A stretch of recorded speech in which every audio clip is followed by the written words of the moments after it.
My sister slapped me in front of 200 people at her wedding because I wouldn't hand over my penthouse. The sting on my cheek was nothing compared to the sting of their laughter. What none of them knew was that a judge was watching, and I was about to choose the kind of revenge you can't recover from. Please stay with me as I tell you my story, and don't forget to share it with those who believe in standing their ground. At my sister Sabrina's lavish wedding at the Ritz-Carlton, beneath a ceiling of glittering chandeliers and in front of 200 finely dressed guests, her hand struck my face with a sharp crack. The sound silenced the music, and for a split second, no one moved. Then came the laughter, low at first, then spreading, building like a cruel wave. The sting on my cheek was nothing compared to the fire building in my chest. I had refused to give her the one thing she wanted most, my Central Park penthouse. And this was her answer. The night had been tense from the start. Sabrina was glowing in a custom gown, floating from guest to guest like she was born for the spotlight. I was there to be polite, to watch my little sister enjoy her big day, not to be ambushed. Yet before the first course was served, my parents cornered me near the champagne bar. My father wore the expression he used when delivering what he thought was wisdom, while my mother's smile was fixed in place like she'd practiced it in the mirror. They said they'd been discussing my living situation. My father claimed Derek's rented apartment was too small for a growing family, and my mother chimed in with, "You don't need all that space, dear. You're single." It wasn't a suggestion, it was an expectation. They wanted me to give Sabrina and Derek my penthouse in exchange for a cramped studio in Queens. My home, the one I had worked years to earn. I laughed, thinking they were joking. But then Sabrina appeared, her new husband's arm slung casually around her waist. Her smile didn't reach her eyes. She didn't ask. She announced, calmly, as though it was already decided, that she wanted my penthouse. When I refused, the temperature between us dropped. She accused me of being jealous, incapable of supporting family. Her voice grew louder, enough to draw curious stares from nearby tables. The circle around us widened. People began to linger, sensing something more entertaining than the toasts.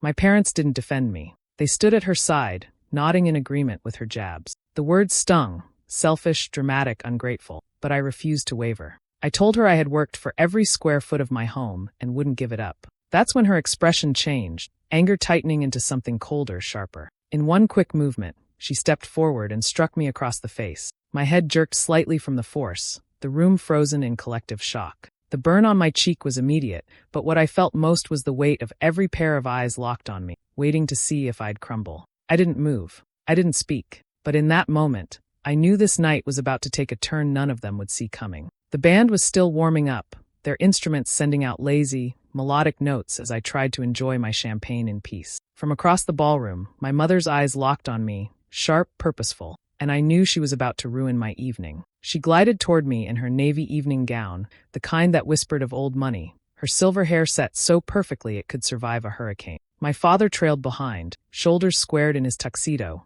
wearing that familiar look of self-importance that always preceded bad news. "Vivian," my mother began in that honeyed voice she reserved for manipulation, "we need to have a little family chat." Family chats in the Morrison household were never about sharing warm memory. They were negotiations, often one-sided, where my needs were weighed and swiftly discarded in favor of someone else's. My father's lips tightened into what he probably thought was a smile, but his eyes told the truth. This was going to be unpleasant. "We've been discussing your living situation," he said, like this was a boardroom meeting. I took a slow sip of champagne. "My living situation?"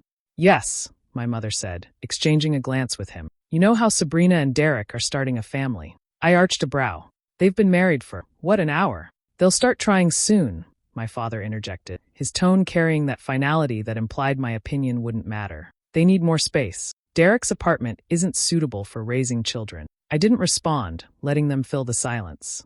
My mother stepped closer, her voice lowering to a conspiratorial whisper, as though she were confiding a secret instead of proposing daylight robbery. "We thought the perfect solution would be for you to trade your penthouse for their place. It's adequate for someone single like you." Adequate. That word clanged in my head like an insult, wearing a silk scarf. "Let me get this straight," I said slowly. "You want me to hand over my 3-bedroom penthouse overlooking Central Park, in exchange for a studio in Queens?"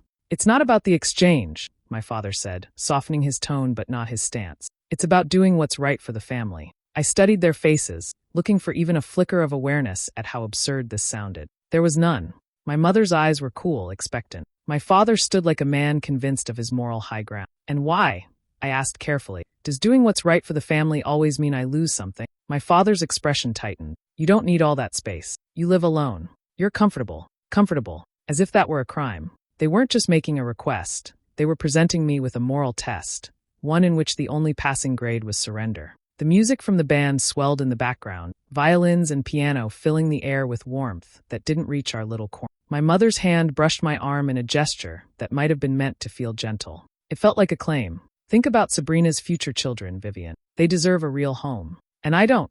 The question slipped out before I could stop it. Her lips pressed together. This isn't about you. Of course it wasn't. It never was. For a moment, none of us spoke. The clink of glassware and the hum of conversation from the rest of the ballroom seemed far away. The truth hung between us. This wasn't a request born of love, but of entitlement. My penthouse wasn't just a home to them. It was a resource, one they felt entitled to claim. I set my glass down on the table beside me, my hand steady even as a slow, cold anger began to settle in my chest. They thought I would agree, because I always had before. They thought guilt would do the heavy lifting. They were about to learn they were wrong. The refusal had barely left my lips when Sabrina materialized, her gown sweeping the floor like she was gliding into a performance. She must have been waiting nearby, because she stepped in with perfect timing, eyes bright in that way people's eyes get when they've decided the room is theirs. So, she said loudly enough for heads to turn, "You're really saying no?" I gave a small, tight smile. Correct. It should have ended there. But Sabrina thrived on audiences. She angled her body toward the nearest cluster of guests, her voice rising in pitch and projection, as though she'd just taken the stage. "You know, it's really sad," she began, "that my own sister can't celebrate my marriage without making it about her jealousy." A few people laughed, not out of cruelty yet, but from the awkwardness of not knowing where this was going. I stayed quiet, watching her circle me in that slow, deliberate way predators move when they're about to strike. "She has all that space in that ridiculous apartment," Sabrina continued, pausing for effect, "and she can't even share. I mean, what's she going to do with 3 bedrooms? Host her ego." That earned a louder laugh. Guests were shifting now, edging closer, drawn by the scent of conflict. I caught snippets of whispers. "What's happening? Is this for real?"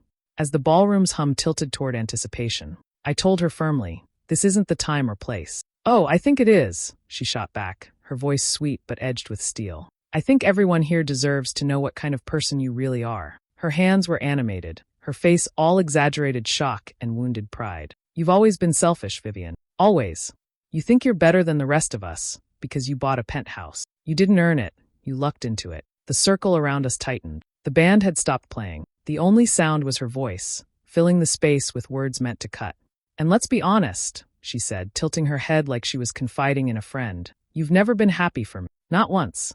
Because deep down, you know I deserve everything you have." The word, everything, landed like a slap before the real one came. My refusal was irrelevant now. This wasn't about the apartment anymore. This was about dominance, about making sure everyone in that ballroom saw her as the star and me as the villain. She stepped closer, her perfume sharp in my nose. I could see the flicker in her eyes, the decision form. Without breaking her gaze, she raised her hand and struck me. The sound cracked through the silence, sharp and almost metallic. My head jerked slightly from the force.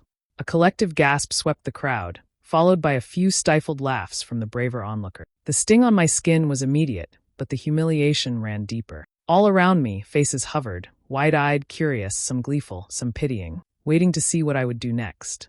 I didn't move. I didn't speak. And the room seemed to lean in, holding its breath.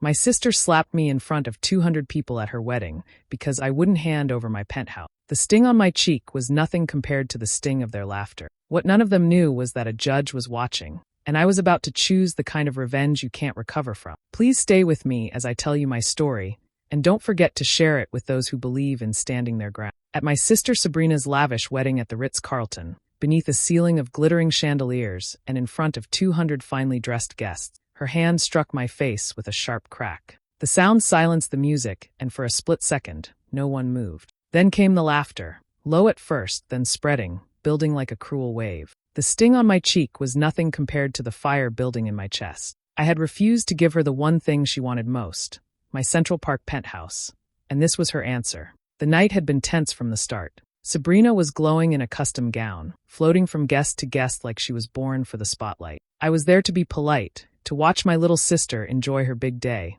not to be ambushed. Yet before the first course was served, my parents cornered me near the champagne bar. My father wore the expression he used when delivering what he thought was wisdom, while my mother's smile was fixed in place like she'd practiced it in the mirror. They said they'd been discussing my living situation. My father claimed Derek's rented apartment was too small for a growing family, and my mother chimed in with, "You don't need all that space, dear. You're single." It wasn't a suggestion, it was an expectation. They wanted me to give Sabrina and Derek my penthouse in exchange for a cramped studio in Queens. My home, the one I had worked years to earn. I laughed, thinking they were joking. But then Sabrina appeared, her new husband's arm slung casually around her waist. Her smile didn't reach her eyes. She didn't ask. She announced, calmly, as though it was already decided, that she wanted my penthouse. When I refused, the temperature between us dropped. She accused me of being jealous, incapable of supporting family. Her voice grew louder, enough to draw curious stares from nearby tables. The circle around us widened. People began to linger, sensing something more entertaining than the toasts. My parents didn't defend me. They stood at her side, nodding in agreement with her jabs. The words stung, selfish, dramatic, ungrateful, but I refused to waver. I told her I had worked for every square foot of my home and wouldn't give it up. That's when her expression changed, anger tightening into something colder, sharper. In one quick movement, she stepped forward and struck me across the face. My head jerked slightly from the force, the room frozen in collective shock. The burn on my cheek was immediate, but what I felt most was the weight of every pair of eyes locked on me, waiting to see if I'd crumble. I didn't move. I didn't speak. But in that moment, I knew this night was about to take a turn none of them would see coming. The little whoosh of the message sending was almost inaudible over the noise of the ballroom, but to me it was deafening. It was the sound of something irreversible, like the first crack in ice before it shatters. My phone screen still glowed in my hand, the sent text sitting there in crisp black letters, addressed to a list so long I'd had to scroll twice to review it before pressing send. Judges I'd worked cases with, journalists who'd built careers on stories smaller than this, law partners with media contacts on speed dial, CEOs who never forgot a social slight and loved a scandal if it didn't touch them. Every name had a reason to care, and every reason worked in my favor. The text was factual, unembellished, but thorough. My sister's demand for my home, the ridicule, the claim that she deserved everything I had, and finally the slap. I didn't tell them how it felt. I told them what happened. The feeling I knew would come across without my help. I ended it with 6 words. 200 guests saw it happen. The effect was immediate. Across the room, a man in a navy suit, one of my father's old golf partners, pulled out his phone. I watched his posture change as he read, brows climbing, mouth tightening. His eyes flicked to me, then to my parents. Somewhere behind me, a woman's ringtone cut through the air, a sharp trill that made heads turn. She glanced at her screen, lips parting slightly as she read, before leaning toward her husband to whisper. And then the buzzes began. At first, it was scattered, pockets of vibration in handbags, coat pockets, on tables near champagne flutes. But within a minute, it spread like a contagion. The ballroom, moments ago alive with the petty energy of gossip, shifted into something else entirely. Conversations faltered. Guests were checking their phones mid-sentence, frowning, glancing toward our little circle like they'd just learned they were in the middle of a scene far bigger than they'd thought. I didn't move, didn't speak. My phone vibrated with the first reply before I even locked the screen. "This is insane. Are you okay?" A judge I'd once defended against a smear campaign. Another came seconds later. "Do you want this published?" A reporter from the Times, blunt and direct as always. A third. "Give me 10 minutes.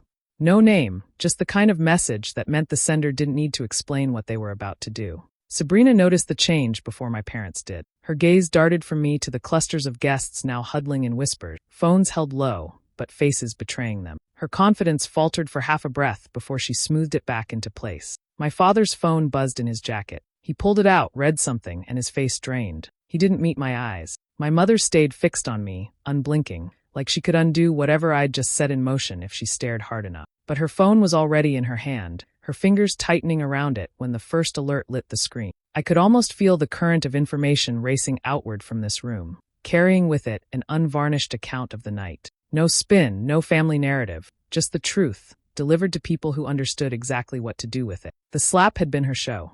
This was mine, and my audience was much bigger. The ballroom lighting hadn't changed, but it felt harsher now. Every chandelier crystal throwing off cold, sharp light instead of the warm golden haze it had been an hour earlier. The chatter was still there, but different. Lower. Measured. The kind of voices people use when they know the wrong word might travel farther than they intend. Near the back, I saw a familiar profile. Justice Eleanor Vance, someone whose courtroom I'd stood in more than one. Her phone was in her hand, her mouth pressed into a thin, unbroken line. She didn't come over. She didn't need to. A moment later, my phone buzzed again. Disgusting. No excuse for that behavior. No emojis. No small talk. Just the verdict, handed down without trial. Across the room, a man in a gray vest leaned toward his date, showing her something on his phone. She raised her eyebrows, glanced toward me, then toward the couple at the center of the celebration. The couple, Sabrina and her brand new husband, were framed under an arch of flowers, but the scene had shifted. His hand was on her back, but it looked like a weight rather than a gesture of affection. He wasn't smiling now. His eyes kept flicking toward the guests, scanning them the way you check the exits in a room that suddenly feels unsafe. Sabrina noticed. She tilted her head up at him, whispering something with a too bright smile, but his expression didn't change. He stepped aside slightly, just enough to put space between them without making it obvious. Another vibration in my hand. This one from Lena Mendez, a reporter I'd worked with on a case 2 years back. On record or off, I want to do a feature on women being shamed for their success. This is textbook. I stared at the message for a second longer than necessary, letting the words sink in. Around me, the air felt heavier, like the entire room was waiting for something. Another scene, another slip. At the table nearest the dance floor, an older woman I didn't recognize leaned toward her seatmate and whispered something. They both looked in my direction, then at Sabrina, then back at me. The music, still playing somewhere in the background, was fighting a losing battle. Nobody was dancing. The floor was mostly empty now, except for a few guests shifting awkwardly, pretending to be interested in the dessert trays. The fairy tale was unraveling in real time. The perfect wedding Sabrina had spent a year curating, down to the imported roses and monogram napkins, was no longer a story about love. It was becoming a story about what happens when the wrong kind of truth slips into the frame. And judging by the whispers, sidelong glances, and phones lighting up like fireflies, that truth was already spreading far beyond these four walls. It started with a single notification, one of those tagged alerts that usually meant a friend had posted a harmless candid. But when I opened it, the still frame froze me in place. My head turned from impact. Sabrina's arm caught mid-swing, her expression hard and triumphant. The caption was a simple question. Did this really happen at a wedding? By the time I refreshed, it wasn't just one account. The clip was already bouncing from profile to profile, each repost carrying its own commentary. Some were incredulous. What kind of person slaps their sibling over real estate? While others didn't even bother with context, just looping the moment like it was slapstick entertainment. The wedding hashtag, printed on every menu card and delicately etched into the photo booth backdrop, was no longer a curated gallery of champagne flutes and staged smile. It had been taken over entirely. Every new post using it was a joke at Sabrina's expense. Memes, slow-motion edits, sarcastic congratulations. Someone had even paired the video with dramatic opera music, the strike landing right on a climactic note. I didn't post anything myself. I didn't have to. The internet had already decided what story it wanted to tell. At another table, 2 younger guests hunched over a phone, stifling laughter. One of them hit share, without hesitation. The glow from the screen lit their faces as they waited for the comments to roll in. Sabrina was still making an effort to circulate among her guests, but her smile was fixed, brittle. She didn't have her phone in hand, but I could tell she knew. Every time someone glanced down at their lap mid-conversation, her posture stiffened. Her husband kept stepping away to check his own phone, returning each time with tighter shoulders and shorter sentences. By 10 o'clock, the clip had crossed the invisible line between private embarrassment and public spectacle. Anonymous accounts were stitching it into compilation reels alongside other viral meltdowns. A popular gossip site posted it under the headline, "Upper East Side Wedding Turns Violent Over Penthouse Drama." Then came the legal blogs. They weren't interested in the gossip. They were dissecting it, debating whether the slap could be considered assault, discussing property rights, speculating about the reputational fallout for everyone involved.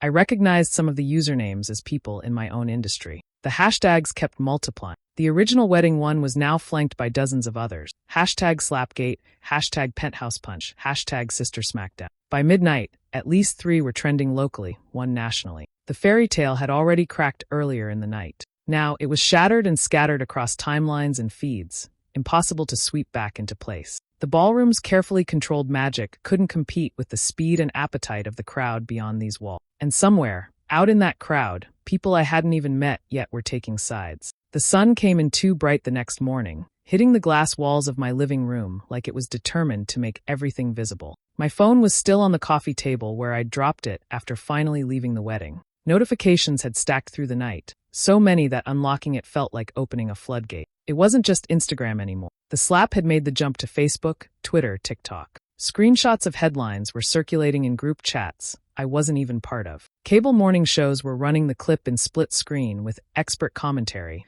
about sibling rivalry, wealth entitlement, and public decorum. A message from an old college friend was buried in the middle of the chaos. Your sister's on page 3 of the post. I didn't click the link right away. What I did open were the industry bulletins. Sabrina's agency profile had been pulled overnight. 3 of her biggest clients had issued statements ending their contracts, citing unprofessional public conduct. The irony of her losing work for public behavior after trying to shame me in public wasn't lost on me. Derek's trouble arrived just as quickly. His law firm's site carried a short, cold press release. An internal review into potential ethics violations has been initiated. No further comment. I knew enough about that world to understand that, guilty or not, his reputation was already in freefall. My parents weren't spared either. The country club they'd bragged about for decades sent them a formal suspension note. Someone had filmed part of their family chat with me before the slap, and it was circulating as context, making them look less like dignified hosts and more like co-conspirators in the grab for my home. The call came a little before 10. Sabrina's voice was unrecognizable, hoarse, shaky, stripped of the crisp control she usually wore like armor. I need you to talk to people, she said without preamble. The press, the blogs, tell them it was a misunderstanding, that you're not pressing charges that we've made up. Her words tumbled over each other, rushing to plug leaks she couldn't even see the size of yet. I let her go on until she ran out of breath. When I answered, my voice was calm. There's no fixing the truth, Sabrina. A pause. Then a sharp inhale, like she'd just been slapped again. This is my career, she whispered. No, I said. This was your choice. I ended the call before she could find a way to make her crisis my responsibility. The phone stayed silent after that, but the news didn't. Every hour brought a fresh headline, another thread unraveling from the night before. The story wasn't dying. It was just getting started. Months passed, but the echoes of that night didn't fade. They only deepened the rift that had silently formed between us. Sabrina's carefully curated life began unraveling in ways no one had predicted. The scandal wasn't just a headline. It became a weight she couldn't shake. Her marriage, once celebrated with champagne and laughter, cracked under the pressure. Derek withdrew more and more, the whispers growing louder behind closed doors. Public appearances stopped, social media accounts went dark, and what remained were rumors swirling faster than anyone could control. The foundation she'd built with so much effort started crumbling, brick by brick. Meanwhile, my parents found themselves adrift from the social circles they had once navigated with. Invitations dried up. Longtime friends offered strained smiles, but little else. The country club suspension turned into a quiet resignation from other elite gatherings. The people who had once toasted family milestones were now avoiding eye contact in hallways. Their prestige was slipping away, almost invisibly, but undeniably. I, on the other hand, held firm. My penthouse remained mine, unchanged, untouched, and fully my sanctuary. Each morning, as sunlight spilled through those tall windows, I reminded myself what I'd fought for: my dignity, my independence, and my right to stand my ground. The battle was more than just about space. It was about respect, identity, and refusing to be erased by family politics. Professionally, things took an unexpected turn for the better. The very act of standing up to Sabrina, of not backing down, earned me a newfound respect. Colleagues and industry leaders admired the way I managed not just the personal fallout, but turned it into a statement of strength. Invitations to speak at panels, opportunities to collaborate on major projects, and offers from top firms began pouring. More than that, my network, those judges, journalists, lawyers, and executives I'd reached out to, continued to rally behind me. Their support wasn't fleeting. They saw in me someone who refused to be intimidated or silenced, and that resilience opened doors I hadn't dared to knock on before. Yet, despite the professional gains, the personal cost was clear. Sabrina and I were no longer just siblings with disagreements. We were strangers divided by more than just a slap or a penthouse. The bridge between us was gone, replaced by a permanent divide that neither apology nor time seemed able to mend. I often wondered if things could have been different, if family loyalty might have held stronger than ambition and pride. But deep down, I knew this fracture was inevitable once the truth had been exposed so publicly and so fiercely defended. The house divided had no room left for reconciliation, only a hard lesson about the price of standing your ground in a world that often expects you to fold. After everything, the family's silence was deafening. No calls, no messages, just the occasional cold holiday card arriving like a distant echo of what once was. They didn't ask for favors, apologies, or reunions. The chaos and confrontation faded into quiet absence. My choice wasn't about loud revenge or grand gestures. It was about exposing the truth calmly and letting it stand on its own. In that silence, I found peace. The real victory wasn't in the slap or the scandal. It was in standing firm and never needing to shout. Sometimes the loudest message is the one you don't say at all. Do you think standing your ground was worth the permanent family divide, or should I have forgiven and moved on? Share your thoughts in the comments. I'd love to hear your perspective. For more gripping stories like this, don't forget to subscribe and hit the notification bell.